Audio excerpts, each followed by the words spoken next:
प्रिय विद्यार्थियों, आज की कक्षा में हम कुंवर नारायण जी की चक्रव्यूह कविता की सरल व्याख्या करेंगे। इस कविता में उन्होंने महाभारत के युद्ध में चक्रव्यूह का भेदन करने वाले अभिमन्यु की दुख और व्यथा को आधुनिक संदर्भ में प्रस्तुत किया है। आज के चक्रव्यूह का अभिमन्यु आज का आम आदमी है। युद्ध की प्रतिध्वनि जगाकर जो हजारों बार दोहराई गई, रक्त की विरुदावली कुछ और रंग कर लोरियों के संग जो गाई गई। कवि ने महाभारत की घटना को आज के संदर्भ में रखते हुए कहा कि युद्ध से लौटे हुए जो योद्धा हैं उनको देखकर कवि सोचता है कि यह योद्धा ही युद्ध की प्रतिध्वनि है, वह ध्वनि जो उत्पत्ति के बाद कुछ क्षणों के बाद फिर से गूंजती है। यही ध्वनि इतिहास में हजारों बार दोहराई गई है, यानी संसार में बहुत बार युद्ध हुए हैं। रक्त की विरुदावली, ऐसा लगता है कि इन योद्धाओं के रक्त के यश की कहानी है जो खून की भांति लाल होने के बावजूद कुछ और रंग में भी रंग गई हो, और वो दूसरा रंग है जैसे कि माँ की लोरियों के रूप में गाई जा रही हो, माँ के रंग में रंग गई हो। कभी इतिहास की स्मृति करके उसे वर्तमान के संदर्भ में जोड़ता है और कभी उस योद्धा का परिचय प्रदान करता है, यानी आज का जो व्यक्ति है जिस प्रकार का संघर्ष में जीवन वह जीता है उसके साथ तुलना करता है। कवि महाभारत के इतिहास को याद करता हुआ कहता है कि उसी संसार से व्यक्ति से प्रश्न करता है कि तुम ऐसे लगते हो जैसी उसी महाभारत काल के संघर्ष में युद्ध भूमि से लौटे हुए हो। हे योद्धा, तुम कौन हो? मैं नवागत वह अजित अभिमन्यु हूँ। जब कवि उस योद्धा से प्रश्न पूछता है, उसका परिचय पूछता है कि तुम कौन हो, तो योद्धा अपना परिचय देते हुए कहता है कि मैं इस संसार में नया आया हुआ वह योद्धा हूँ जिसका नाम अभिमन्यु है, जिसे कोई भी जीत नहीं सका है, यानी मैं अजय अभिमन्यु हूँ। प्रारब्ध जिसका गर्भ ही से हो चुका निश्चित, जिसका प्रारब्ध भाग्य गर्भ में ही निर्धारित हो गया था। अभिमन्यु जब अपनी माँ के गर्भ में थे तो तभी उन्होंने चक्रव्यूह को भेदने का ज्ञान प्राप्त किया था। परिचित जिंदगी के व्यू में फेंका हुआ उन्माद, बांधी पंक्तियों को तोड़ क्रमशः लक्ष्य तक बढ़ता हुआ जयनाद।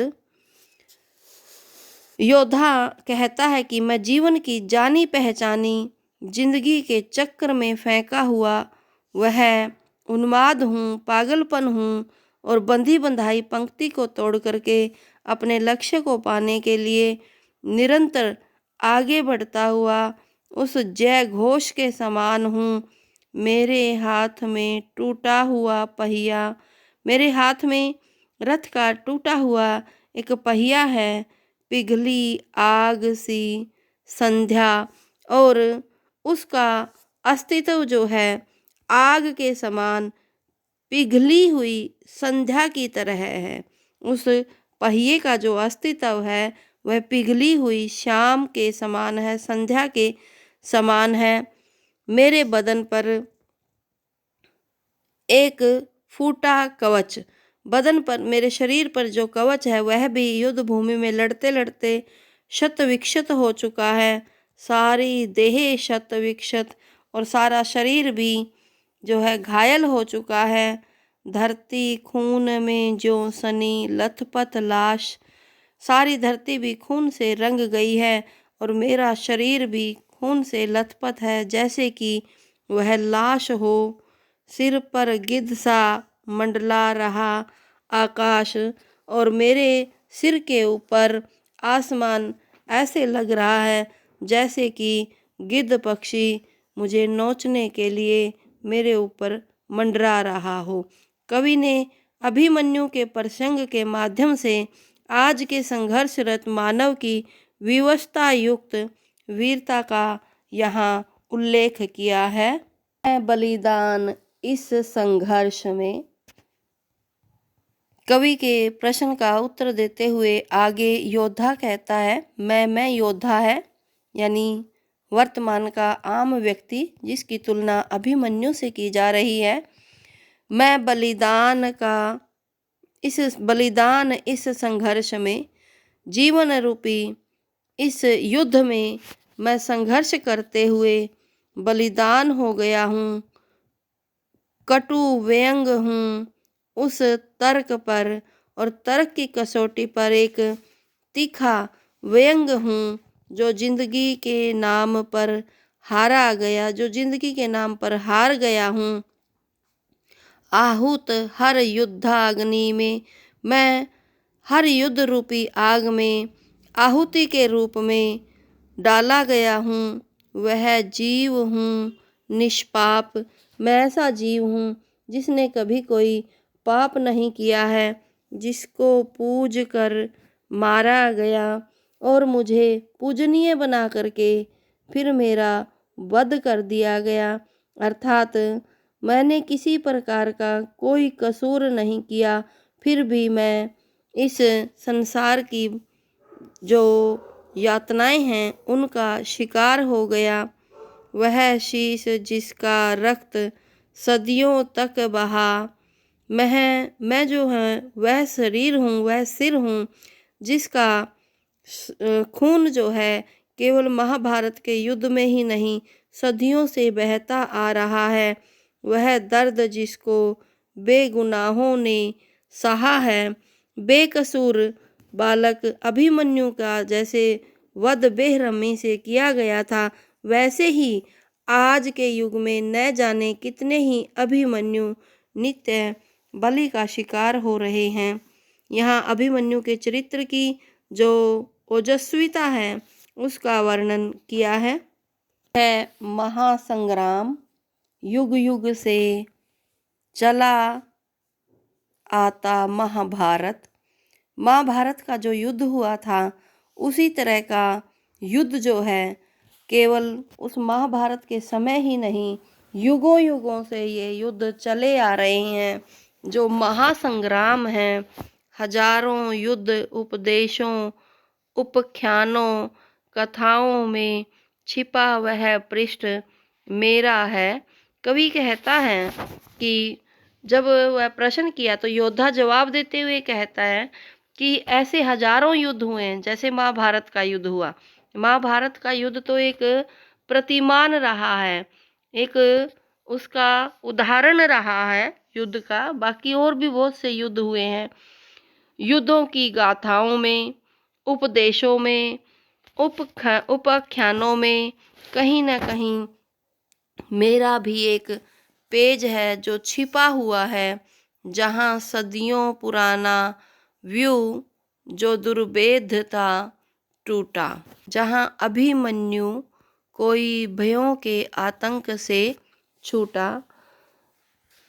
यह भी कहा कि गुरु द्रोणाचार्य द्वारा बनाया गया जो एक पुराना चक्रव्यूह था जिसको कोई नहीं तोड़ सकता था, जिसको कोई भेद नहीं सकता था, अभिमन्यु ने उसे तोड़ा और अभिमन्यु उस चक्रव्यूह को तोड़ करके भय के आतंक से मुक्त हो गया।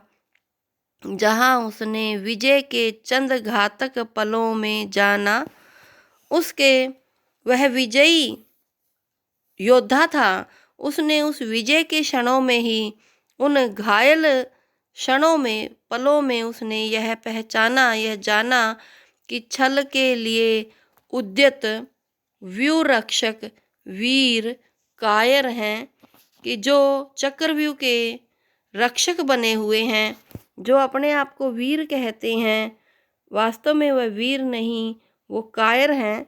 क्योंकि जो युद्ध का नियम है कि एक एक से लड़े, लेकिन उस चक्रव्यूह में बड़े बड़े योद्धा थे और उन सभी ने मिलकर के अभिमन्यु का सामना किया था। तो अभिमन्यु के सामने जब इतने अधिक वीर एक साथ लड़ रहे हैं उसके साथ, तो वो कायर हैं, वो युद्ध के नियमों की अवहेलना कर रहे हैं। जिन्होंने पक्ष अपना सत्य से ज़्यादा बड़ा माना। सत्य यही है कि एक एक के साथ लड़ता युद्ध के नियमावली के अनुसार, परंतु वह कई व्यक्ति मिलकर समूह बना करके एक अकेले अभिमन्यु पर वार कर रहे थे। तो अभिमन्यु कहता है कि वह सत्य से भी अपने पक्ष को बड़ा मान रहे हैं, यानी अपनी विजय को सत्य से भी बड़ा मानते हैं कि वो विजय पाना चाहते हैं। जहाँ तक पहुँच उसने मृत्यु के निष्पक्ष समय अतीत घेरे में घिरे अस्तित्व का हर पक्ष पहचाना। अभिमन्यु ने वहां पहुंचकर उस चक्रव्यूह से घिरे होने पर उसने निष्पक्ष रूप से समय के उस घेरे में घिरे हुए अपने जीवन के प्रत्येक व्यक्ति के अस्तित्व के हर पक्ष को पहचान लिया।